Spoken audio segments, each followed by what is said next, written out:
வணக்கம் மேம்.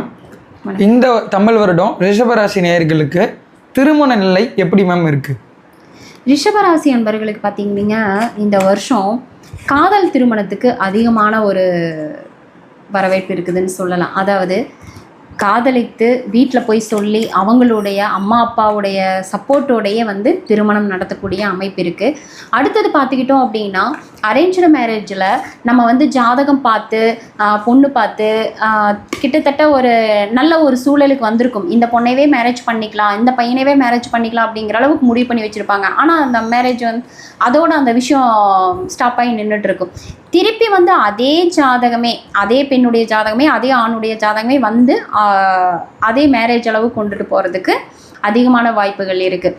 அதே இந்த பொண்ணை தான் நான் எதிர்பார்த்தோம், இந்த பையனை தான் எதிர்பார்த்தோம், திருப்பி நம்மகிட்டயே வந்திருக்கேன் அப்படின்னு சொல்லிட்டு அந்த மாதிரி முடியறதுக்கு அதிகமான வாய்ப்புகள் இருக்குது. அதே மாதிரி ஏதோ ஒரு சூழலில் டிவோர்ஸ் ஆகியோ இல்லை கணவன் மனைவி இறந்த நிலையிலையோ செகண்ட் மேரேஜுக்காக ரொம்ப நாளாக ரொம்ப வருஷமாக வெயிட் பண்ணிட்டு இருந்தவங்களுக்கு ரிஷபராசி என்பர்களுக்கு செகண்ட் மேரேஜ் அமையக்கூடிய வாய்ப்பும் இருக்குதுங்க.